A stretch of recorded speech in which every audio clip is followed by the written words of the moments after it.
الحمد لله رب العالمين، والصلاة والسلام على رسولنا محمد وعلى آله وصحبه أجمعين. رب اشرح لي صدري ويسر لي أمري واحلل عقدة من لساني يفقه قولي. أيها الإخوة، اليوم حول معاملة الرسول صلى الله عليه وسلم مع أصحابه. لا تنسوا شيئا، صاحب الذي يرافقك كثيرا حسن أخلاقك يظهر حينما تعامله بأسلوب جيد بالأدب والاحترام، لأنه دائما معك. ولا تنسوا شيئا، الذي يصاحبك دائما أحيانا المعاملة يكون أسهل، لا يوجد هناك رسميات. الذي تعامله يوميا لا أحب أن أقول يقل قيمته، ولكن العادة هكذا. الذي تراه يوميا يعني يكون رؤيته عادي، تعامله بأسلوب أسهل وأحسن وألطف، ربما تضربه بالحجر رفيقك. ولكن الذي تراه مرة بشهر، مرتين بشهر، لا تستطيع أن تراه كثيرا، دائما تكن في قلبك له احتراما وهيبة ومسافة. قبل أن تتكلم تفكر مرتين ثلاثة، وبعد ذلك تقول كلمة. ولكن الذي أنت تراه يوميا تتكلم تلقائيا، أحيانا تجرحه وأحيانا لا تجرحه، ولكن هكذا. فنرى الرسول صلى الله عليه وسلم معاملته مع أصحابه الذين كانوا معه والذين عاشوا معه سنوات طويلة، أحيانا بالليل والنهار، أحيانا في الحروب، أحيانا شهور وهم في طريق مع بعض. يعني نرى كيف كان يعاملهم، وهذا كذلك يدل على عظمة هذا الرسول صلى الله عليه وسلم. الذين صاحبوه ورافقوه كثيرا، ومع كل شيء الرسول دائما كان يكن لهم الاحترام والتقدير والمحبة والرحمة. سنتكلم على هذا إن شاء الله. برايد عزيز، إيرام بحث أخلاقي بيخنبر دقال صحابي بكن.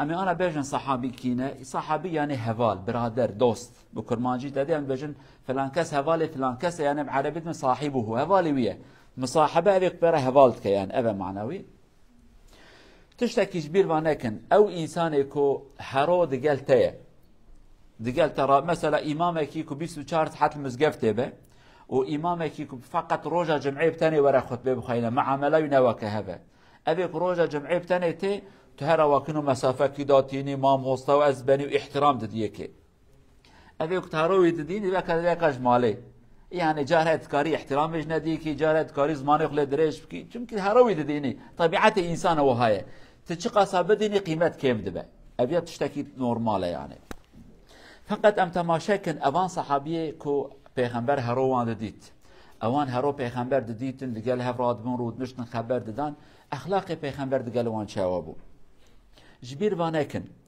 انسان باخلاق، انسان او بكردي عند بيجن يا جران، انسان جران، انسان او بعقل وبزانه وبادب وباحترام. شخصك هروج بدينه ان صالح جارك بدينه هر دقلوي احترامتك جي احترامك كيمناك لا احترام ده شخصي خو نفت احترام دي شخص مقابل. لأنا بيا طبيعتك نابا انسان ده ابيك تهروي ديني تبي ده بيا سفك تشكي نابا ابي صالح جارك تدي تدبيجي ابيا انسانك بقدر وقيمته حال بكي لغورا خو قرت بدي بس نلغوراوي از انسانك وهامه افلا اقي منك از محترم بم هيدي بم وهابم اجامعنا تماشاكن أبان صحابية پیغمبر بوانا تشواد داود سند أخلاقي وان شوابو. طبعا من ناحية معاملة الصحابة مع الرسول صلى الله عليه وسلم هناك آيات كثيرة في القرآن الكريم. ولا تنسوا شيئا، الرسول صلى الله عليه وسلم لم يكن بإمكانه أن يقول للناس أيها الناس خاطبوني هكذا، احترموني هكذا. هذا شيء لا يعقل، صعب على الرسول أن يقول لهم هكذا تصرفوا معي. تولى الله هذا الأمر، فالله عز وجل أدب الصحابة على كيفية التعامل مع الرسول صلى الله عليه وسلم. سورة الحجرات وسورة الأحزاب حينما نقرأ لا ترفعوا صوتكم عليه، لا تقولوا هكذا، لا تقولوا هكذا، لا تنادوه باسمه، لا تجعلوا دعاء الرسول بينكم هكذا. يعني يا رسول الله، يا نبي الله، ليس يا محمد، لا ليس رسول الله، يا نبي الله. تتكلم مع الرسول تكلم بهدوء، لا ترفع صوتك. فالله تولى هذا الشيء، والصحابة تعلموا من الله عز وجل كيف يتعامل مع الرسول. هذا من جهة نجعل هذا في عقلنا. لذلك الدول البرلمان مثلا يقول هذا من حق رئيس الجمهورية، عليك أن تقابله هكذا، تحترمه هكذا، هم يقرروا. رئيس الجمهورية حينما يقول أيها الناس احترمونه هكذا يكون قليل الهيبة، هذا الكلام لا معنى له، ولكن الذين حوله يجعلون له مكان ومنصب. وأسلوب التعامل من ناحية تعامل الصحابة مع الرسول، الله قرر هذا. الرسول لم يكن بإمكانه أن يقول اعمل هكذا لا تعمل هكذا، الله تولى هذا وأدب الصحابة وعلمهم كيف يخاطبوا مع الرسول صلى الله عليه وسلم. هذا من جهة نجعلها في عقلنا.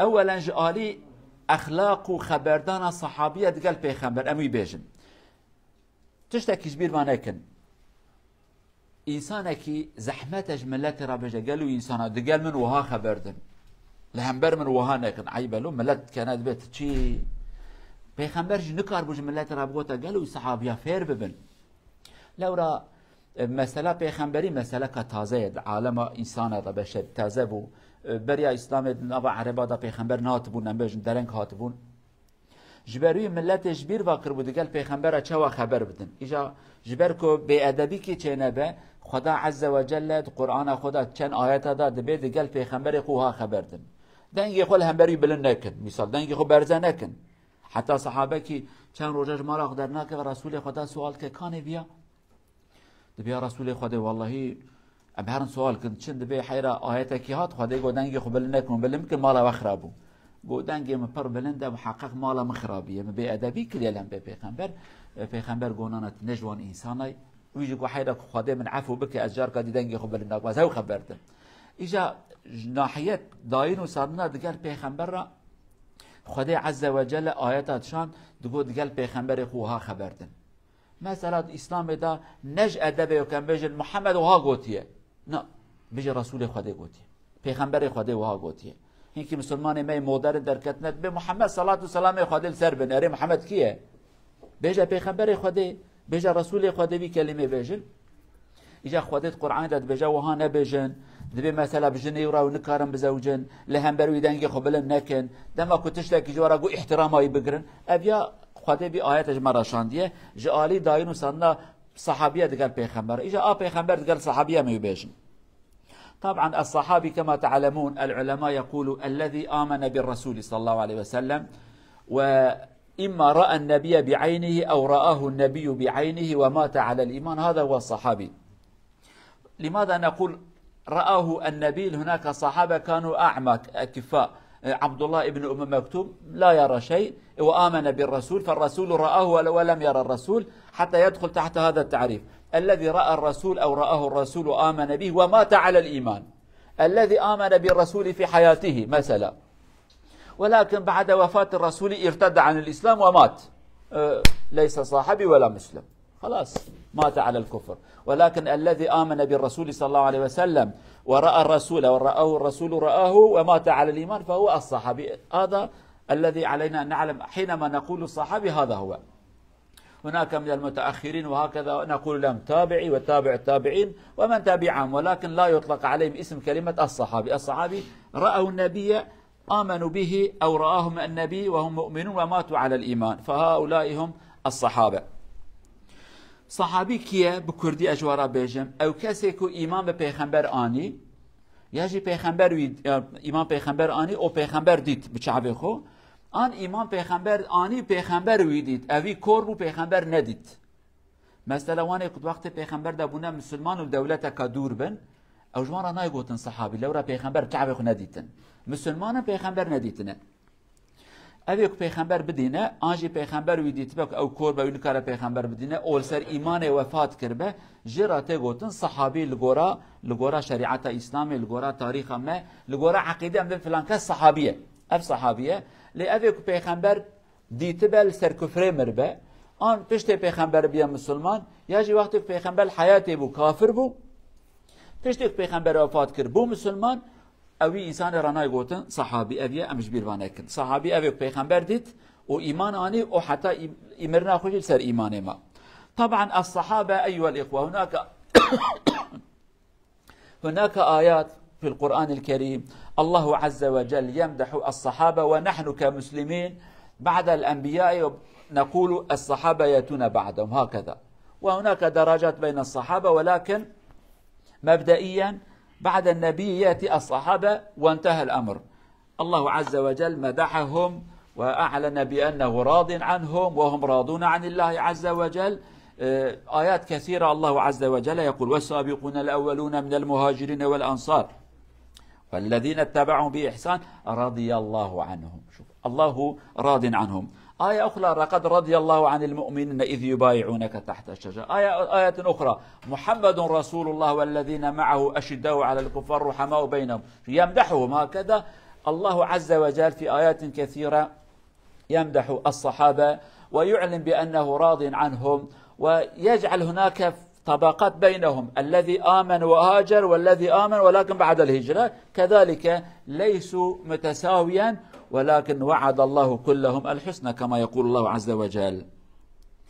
إذن الصحابة عندنا كمسلمين بعد المقام النبي هم يأتي درجاتهم، خلاص لا نتكلم في حقهم، لا نقول فلان مخطئ فلان مذنب فلان هكذا، نسكت عن تصرفاتهم، كلهم على الرأس والعين. هذا أدب أهل السنة والجماعة مع الصحابة رضوان الله عن الجميع إن شاء الله. صحابي إجا قالوا بسلمان أجبير باناكن أم بسلمان يكون مش خاد من أهل السنة هنا أبدا جدان أبدي والله يدي بابي وان ترد بيجن يعني وان كن جهنمي لعنة التباتين فقط للجمع أهل السنة أم بيجن أم سنة بيغمبر دشن عليه الصلاة والسلام أم بيجن صحابة باشترين إنسانا بشت مقام بيغمبر بشت بيغمبر صحابتين أم صحابية زمان جوان خبر نادن زمان دريج ناكن بأدبي ناكن چه كربن علاقة مجوانتنا خواده القرآن داد بجه اجوان راضی بومه اوج خواده راضی نه خواده اجوان راضی نه خواده وهاد بجه دی چند آیت داد خواده اعلان کریه دبی مقام وان بلنده و نه وکوانن تمام ابي خواده مقام وان بلند بك ام چه حقی راد من زمان خلوان درشت کن حقی متنه يعني لهف خستنا اج لهف خستنا خواده وان عفو بكم بسلام منه دزي كربن بلكي يا كجوان دزي كربه كريه علاقه مجتنا زنا يكي كربه كريه جزاء قرتي اما كهاد قوتن صحابه اهل سنته امش خاد ساكنن اوان صحابه جي مقام وان نوكهبن هنا ابيكو ايمان انينه بري هجرته وهجرت شكرنا وهنا بشت فتح مكي ايمان انينه يعني خديت بجا قبل الفتح وبعد الفتح بدا بري فتح مكي وبشت فتح مكي خدي فرقي كريا نابران هرديا لهر حال وكار ده هر دول سرسر وسرچعبه من امج هر ديجي خبر نادن ابياج بزانبن مقام وان في درجه او قسم مازنه صحابه افن امي انا تماشاكن كا پیغمبر عليه الصلاه والسلام جواب وان رد داود صام. طيب ناتي الى معامله الرسول. اولا النبي صلى الله عليه وسلم كان يحترمهم، هذا اولا، لا يهين ولا صحابيا، يكرمهم الإكرام، هذا كذلك الرسول هكذا كان يعامل صحابته، يدافع عنهم. إذا أتى صحابي وتكلم في حق صحابي أخرى الرسول يقول لا تتكلم، أنا لا أحب أن أسمع أمور سلبية في أحد الأصحاب، لا تتكلم هكذا. هناك أحاديث نقول كذلك الرسول صلى الله عليه وسلم يسميهم بأفضل الأسماء، يمدحهم. هناك حديث الرسول صلى الله عليه وسلم يمدح مجموعة من الصحابة يقول أرحم أمتي بأمتي أبا بكر، مدح كبير.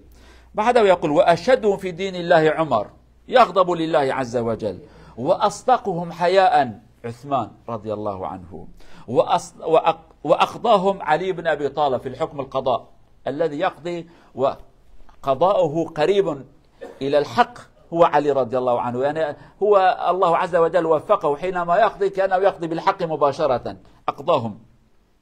وأقرأهم لكتاب الله أبي بن كعب، وأعلمهم بالحلال والحرام معاذ بن جبل، وأفرضهم زيد بن ثابت. شوف ألا وإن لكل نبي أمينا وأمين وهذه الأمة أبو عبيدة بن الجراح. هكذا مدحهم، هذا أمين وهذا صادق وهذا فقيه وهذا يعرف، مدحهم. ولا تجد أحدا يمدح أصحابه هكذا، يقول كل الأوصاف فيه، ولكن الرسول مع نعم كل الأوصاف موجود في الرسول ولكن يمدح، هذا هو عالم وهذا فقيه وهذا شديد الإيمان وهذا صاحب الرحمة وهذا صاحب الحياء، يمدح الجميع. لا يحب أن يقول أنا فقط والباقي، كلمة عربية يقول أنا وبس والباقي كلهم خص، لا يقول هكذا، نعم الرسول له مقام، ولكن هؤلاء أفاضل ومحترمين يذكر بفضلهم للأمة.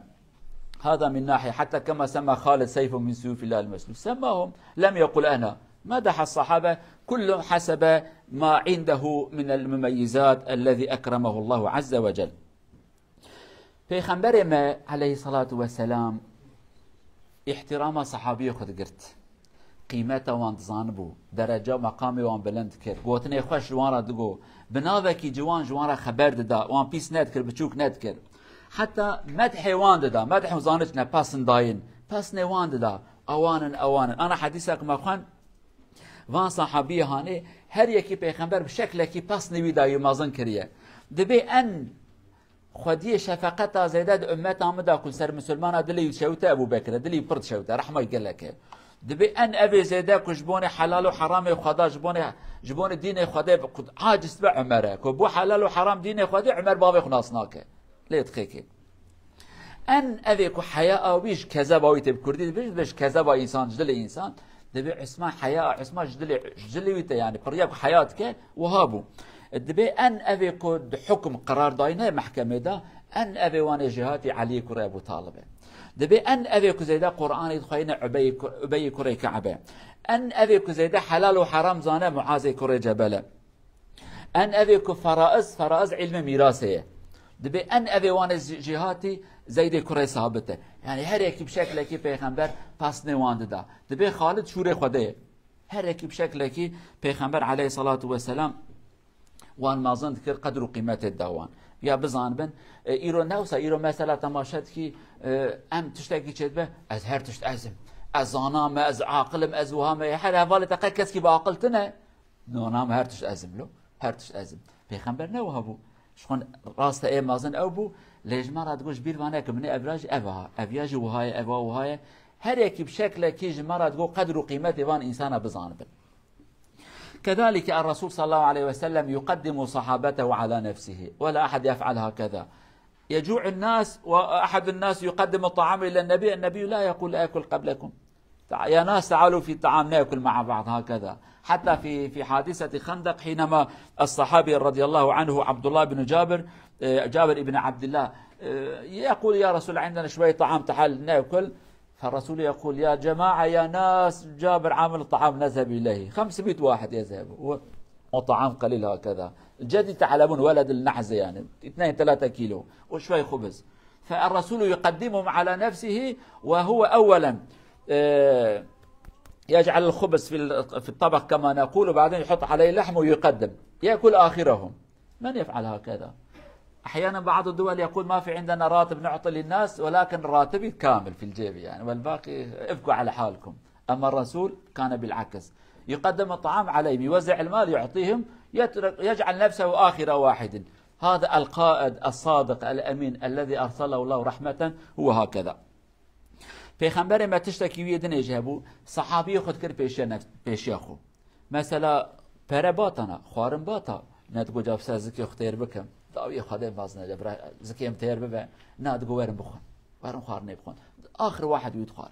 مثلا كان مشهورة ده حرب خندق دا كو برچيبونه فقيرية تشكيتنا حتى پیغمبر ده حب كفرا كريا بن پشتاخو دايدم اول پشتاخو گري ددن كردي جرات بيجن شي پشتك ده حبا كريج بوني معيدي وسرف ده هر برچيبونه حسنا كصحابي كي چپشكي كارك مزانچ نه كارك تشكا بزنا كارك كاركا كوي هبيو بشكي آرمان هبيو چيت كد بيا رسولي خداما تو حب جده حبا ورن خارنتنه بني كي بقى بزيكا بچون ابوات ازكي اختير كم پیغمبر در کرد گوگل و صحابیا جابر خوارنه کی چکریه متب میوانن 400-500 حبن دور کارکه کی 400-500 حبه چواب خون و گو هر جنا خورا بجه برا دست خونه ده که استم نان تینه هورد که گوش دخت کسری هر جاره دی حب خون دی حب حتی خلاص کرد خوارن کم نبوش بره زیاتر بو داوی بی خوارنه خوار سروق و هانن رهبر وهانن أبي كخادي يجبونه رحمته شاندية بفي شكل معاملات داين وصاندني بصحابي خرات كن نابين زي داوي أزعولي بخم داوي وشتنا زكي تفات إرتك داوي زكي خد أبيا بتشتكي برمازنا. أمر آخر أيها الإخوة الرسول صلى الله عليه وسلم كان يتابع أمور صحابته من عنده مرض، من عنده مشكلة، من عنده مصيبة، من يحتاج النصيحة، هكذا كان يهتم بهم. لا يقول خلاص. مثلا مرة يدخل زوجة أحد الصحابة اسمه عثمان ابن مظعون، يدخل على بيت عائشة ورسول عندها، فيرى شكلها الخارجي الثياب. الرسول بعد ذلك يقول لعائشة: لماذا هي هكذا لا تهتم بنفسها؟ لا تهتم، كأن أباها وأمها وجدها وزوجها كلهم ميتين. هكذا الحزن وعدم النظافة وعدم الاهتمام بالثياب. لماذا هكذا؟ لماذا شوف يهتم بأمور الناس. فعائشة تقول كأنها لا زوج لها. لماذا عثمان على قيد الحياة؟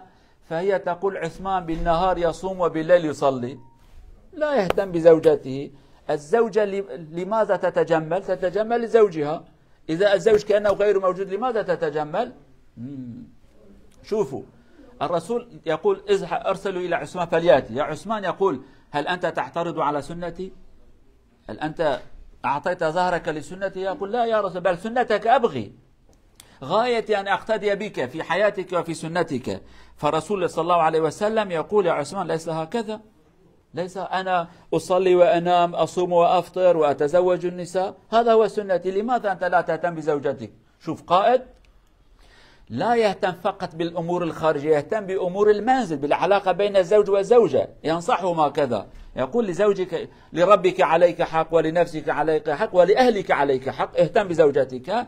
فعلماء يقولوا بعد أيام يرون زوجته مجمل جمال وعندها معطرة شوية ومهتم بنفسها، فيقول: ماذا حصل؟ هي تقول: حصل عندنا الخير الذي كان موجود عند الناس، يعني زوجي أصبح يهتم بي وأنا أتجمل له.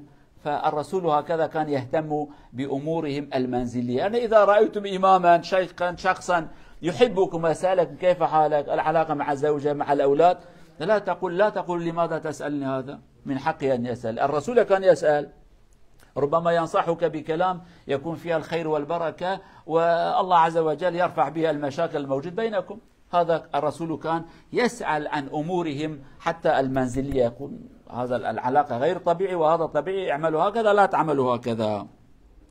تشتكي دنيش بير بانكن پیغمبر عليه الصلاة والسلام نك هم تقول تهات لمش كرت روجي قلت نا تقول مثلا تشتواني تجارته وشوايه ناوره تو زاروك تشوايه تو جنا خوش هفرا چوانن جنا تشترى باشه تجبو جنا خو باشي نباشي درد كله وهنتنا مزناتی ها مزناتی تی درد وانه بچوک جيب کی درد تسر خبر بدي.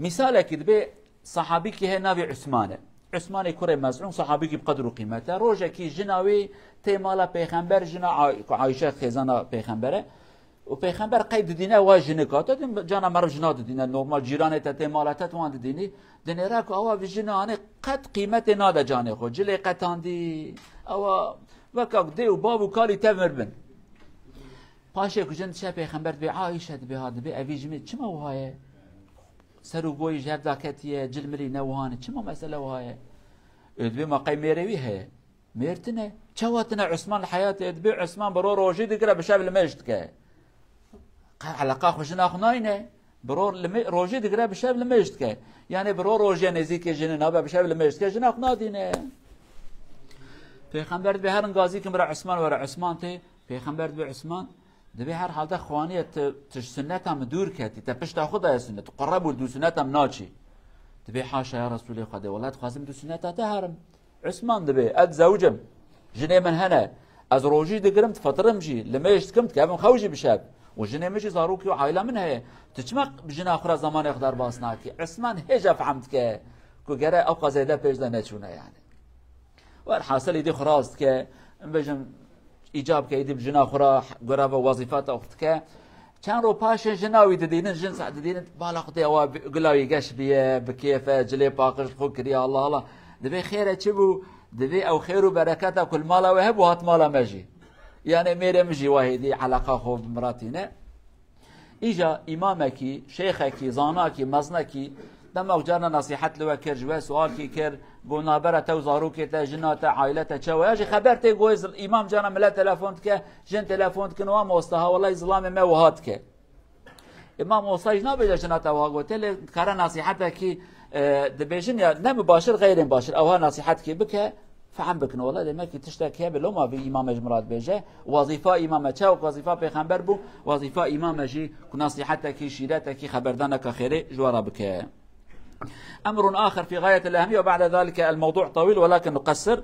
الرسول صلى الله عليه وسلم لو اتى احد اليه وتكلم في حق صحابي اخر الرسول يسكت ويقول اسكت لا احب ان اسمع.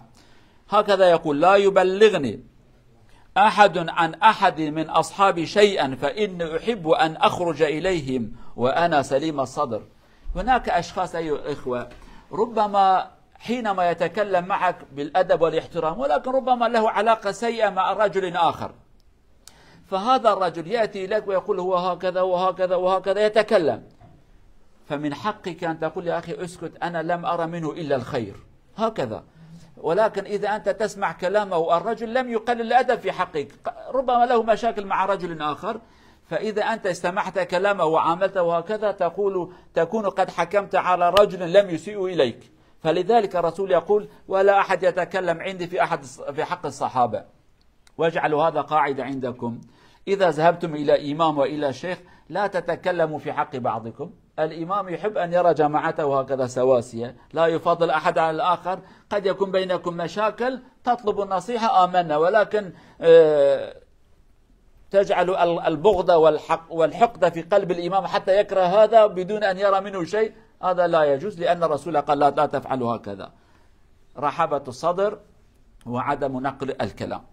تشتكي دين در حق پیغمبر در جوارا بیجن پیغمبر ما عليه الصلاة والسلام يرو الجامعتنا مع الأسف صحابيك الجميع باتا بقول يا رسول خدا والله فلان كسا واكريا من عاجز كريا تقولش خبر ندن لجمن در حق هفدا خبر ندن از دخوازم دلي ملوات تواس فيبه دلي وتواس فيبه بنيج بير وانكن جارها انسان اكي دقالته قال لك محترم وبأدب، ولكن مشكلة كوي دقال شخص اكي دي هي اوي كابراي تيد بفلان كس هبوها وهاكر وهاكر يا حرام تشك خراب جي نديتيه تيج مراد بيجيك اجي عاجز ببم پیغمبر وی درگاه قپات کرد گفت کس کی تشتک وهانك ابدا کس کی نیجمن در حق هفدا خبر ندن اتخوازم دلم الو تواس بیبه ایجا نچنجم اماماجی ایرود کرسیا پیغمبر دارونشتینه نچنجمان در حق هفدا خبر ندن فلان کس وهای فلان کس وهای فقیر امام تشتکی ندیدیه تيجم امام كلمه خوش دراد بيجه اي لي مشكله كواهي مشكله نجي امام را نبي امام جنك اول خو براد قال وين يرتي برانك تشكي خوش نينه يعني بل برا امام خوي كرسي اخو به مستقل بيجنا مثلا بلايانه به يعني وتف خوشكو بريابم تواكابل جمنن مشكله واچ چبي اشخاص صافي بكن اما امام نكن هوال بند خو برا ببن يار افيدي خوشنه لو را پیغمبر يقول امان کسی که نبره بیت تجمع نبیجه انا خوازمش کسی که عاجز من خوازم دل من در حق تواضع اسفيب. الى هنا نكتفي بهذا القدر الى ان نلتقي في الجمعه القادمه ان شاء الله حتى برا بس در حق اخلاق پیغمبرنا عليه الصلاه والسلام هفتهاتی ام دوام بکن ان شاء الله ام انا بزمان بیانی اجابه ان شاء الله. Muhterem cemaat, biraz da Türkçe söyleyeceğiz. Birkaç dakika biraz uzattık kısa olarak, hakkınızı helal edin. Ben de atmosfere göre eğer bakarsam Türkçe anlayan az ise ben de az başlıyorum. Ondan dolayı erken gelirseniz erken başlarım, haberiniz olsun. Bazen Türkçe konuşmak isterim, karşımda bir tane Türkçe bilen yok. Ama illa konuş dersen o da olmuyor, yani içimden gelmiyor. Ama 5-10 tane önümde olduğu zaman konuşabilirim ve tabii hakkınızı da vereceğim. Değerli cemaat, seçimle ilgili biraz sohbet yapacağız, konuşacağız. İslami pencerede. Seçim, yani seçiyorsun. Bu değil bunu. Mesela dükkana gidersen domates seçiyorsun, patates seçiyorsun. Aynı buna benzer siyasette de veya biri insanı işe alırken seçiyorsun. Yani bu adamı değil, bu adamı seçeceğim. Bu öğretmeni değil, bu öğretmen. Bu işçi değil, bu işçi. Bu usta değil, bu usta. Seçme odur. Bu seçme ezelden beri Allah Azze ve Celle insanlara böyle bir kabiliyet vermiş. Yani seç. Canın kimi isterse, aklın kimi isterse, vicdanın kimi kabul ederse. Dükkana gidersen bir şey alacaksın, en sevdiğini alırsın, öyle değil mi? Yani mesela bazen gidersin, seyyar satıcı diyor ki sen seçmeyeceksin, ben sana vereceğim, sen ve şansın. Ama eğer seçme hakkı sana verirse sen de istediğini seçersin. Önümüzde bir seçim vardı ve bu seçimle ilgili şunu size söyleyelim değerli cemaat. Bazı bizim Müslüman ve İslami kesimler diyor ki seçim haramdır, seçime giden oy veren dinden çıkar. Eğer seçimin anlamı küfre hak vermek ise, İslamiyet'i ortadan kaldırmak ise doğrudur. Bu caiz değildir. Fakat eğer yaşadığın devlet zaten senin hayatını devam ettiriyor. Sen o devletin kanunlarına göre doğmuşsun. O isim o kanunlara göre sana verilmiş. O devletin kanunlarına göre okula gitmişsin. O devletin kanunlarına göre evlenmişsin, çocukların olmuş, işe gitmişsin. Ev almışsın, dükkan açmışsın. Yani araba almışsın, yolda yürümüşsün. Bütün hayatın o kanunlara göre. Peki hayatın o kanunlara göre bütün bunlar helal ise oy vermek niye haram olur? Oy verirken niye kafir olursun? Çünkü oy vermek özellikle demokrasi dedikleri sistemin biraz ileri gittiği ülkelerde sana demiyorlar ki Allah var mı yok mu sen ne diyorsun? Zina helal mi? Bunu demiyorlar. Diyorlar ki partiler diyor ki ey vatandaş ben şöyle kanunlarla şöyle hizmetlerle size geleceğim. Ben kazanırsam ben bunları yapacağım. Diğer parti diyor ki ben de şunları yapacağım. Diğeri diyor ki ben de bunları yapacağım. Her biri bir şey söyler. Sen de oturursun, dinlersin ya hangisi hoşuna gider. Mesela diyelim ki biz burada bu devlette yaşıyoruz. Bazı partiler var diyor ki efendim ben şu kadar sağlık bakımda size yardım edeceğim. Tamam. Biri diyor ki ben gelirsem vergiyi bu kadar azaltacağım. Tamam. Biri diyor ki ben gelsem bu bomb dediğimiz şehirlere girip çıkma parası ben bunu kaldıracağım. Biri diyecekse yok efendim maaşınız bu kadar da daha fazla ise ben yardım etmeyeceğim. Yani herkes bir teklifle millete gelir. Dolayısıyla sen de oturursun, okursun, düşünürsün, taşınırsın. Ya hangisine oy vereyim, hangisi benim arzularımı karşılayacaktır, hangisi daha fazla bana bir hizmet yapacaktır. Seçim budur. Ve bu sisteme göre bizim oturmamız, oy vermememiz bize bir avantaj değil, bize bir zarardır. Sen bu ülkede yaşıyorsan ve devletin her kanunları, her sistemleri seni ilgilendiriyorsa senin de evet hayır deme hakkın vardır. Hatta senin mecburiyetin vardır. Bir parti var belki öyle fikirleri var senin hoşuna gitmez.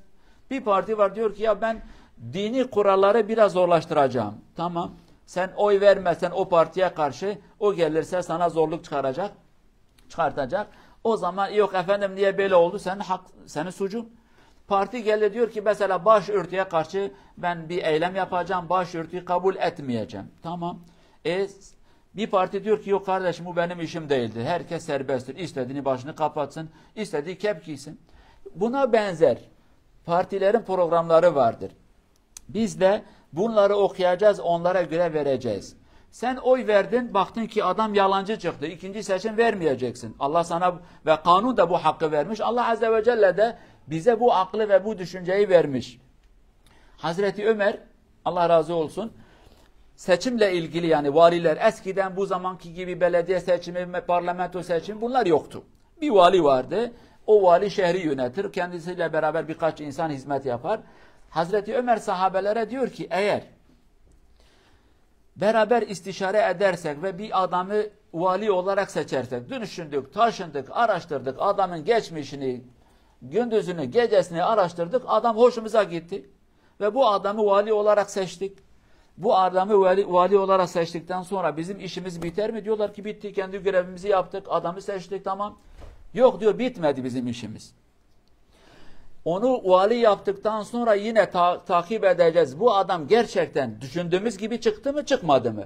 Yani öyle bir adam çıkarsa kendi görevini yapacak, devam edecek. Çıkmadığı zaman onu o görevden alacağız.